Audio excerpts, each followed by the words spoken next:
आप अपने स्किन की हेल्थ और उसकी खूबसूरती को मेंटेन करने के लिए ना जाने कितने ही रूटीन रोजाना अपनाती हैं, ना जाने कितने ही प्रोडक्ट भी जो है बदलते हैं, लेकिन कभी कोई प्रोडक्ट सूट नहीं करता, कभी किसी से इन्फ्लामेशन महसूस होती है, कभी किसी से कोई रिएक्शन हो जाता है, कभी कोई इरिटेशन जो है देता है। एक्चुअली प्रॉब्लम जो होती है वो प्रोडक्ट की नहीं है, हमेशा प्रॉब्लम है थोड़ा सा आपको समझना पड़ेगा अपनी स्किन का पीएच बैलेंस। जी हाँ, आज का हमारा वीडियो इसी बारे में है कि ये जो पीएच बैलेंस है, अगर हम इसको समझ लेते हैं तो हमारी स्किन और उससे मिलने वाली जो खूबसूरती है उसको हम कैसे मेंटेन रख सकते हैं और उसमें किसी भी तरह का कोई साइड इफेक्ट भी जो है वो नहीं आता। तो सबसे पहले हम ये समझते हैं कि ये पीएच बैलेंस होता क्या है। देखिए, पीएच का मतलब होता है पावर ऑफ हाइड्रोजन, और ये एक स्केल होता है जो 0 से लेके 14 तक चला जाता है, और इसमें 3 जो है वो माप होते हैं, या तो एसिडिक होगी, या न्यूट्रल, और या फिर एल्कलाइन, जिसको बेसिक लेवल भी बोलते हैं। तो अब इसमें ये जो स्केल है इसकी रीडिंग को कैसे जानना है। देखिए, अगर आपका पीएच बैलेंस 0 से 6.9 के बीच में होता है तो इसका अर्थ होता है कि ये एसिडिक है, जैसे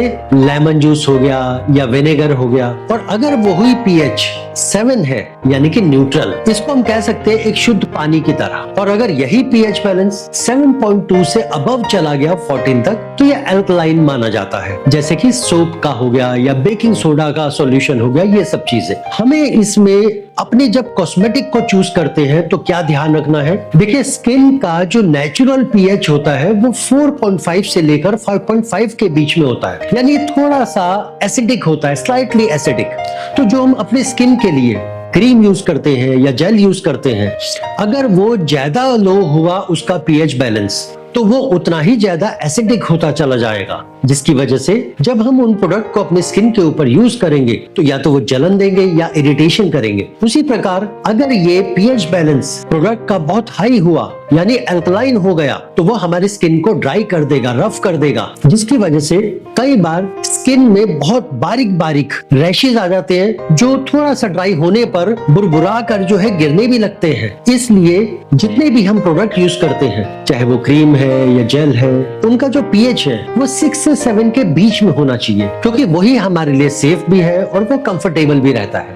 तो बात आती है कि इस पीएच लेवल को मेजर कैसे करना है। देखिए, इसको मेजर करने के 2 बहुत आसान तरीके हैं। एक होता है कि आप पीएच लेवल को मेजर करने की जो पेपर स्ट्रिप्स आती हैं आप उसका भी यूज कर सकते हैं, और या फिर आप डिजिटल पीएच मीटर का भी यूज कर सकते हैं। तो देखिए, अगर हेल्दी स्किन चाहिए तो कभी भी इस पीएच फैक्टर को इग्नोर नहीं करना चाहिए। ऐसे ही हेल्दी टिप्स आपको मिलती रहें और कोई भी यूजफुल टिप आपसे मिस ना हो, इसलिए हमारे चैनल को सब्सक्राइब जरूर करें। और अगर आपका स्किन से जुड़ा हुआ या पीएच लेवल से जुड़ा हुआ किसी भी तरह का कोई क्वेश्चन है, कोई डाउट है, तो आप हमें कमेंट करके पूछ सकते हैं, या आप हमें डायरेक्ट मैसेज करके भी पूछ सकते हैं, जिसका डायरेक्ट जवाब आपके फोन पर मिल जाएगा। तो मिलते हैं हम अगले मंगलवार को फिर से किसी नई टिप्स के साथ। तब तक के लिए धन्यवाद।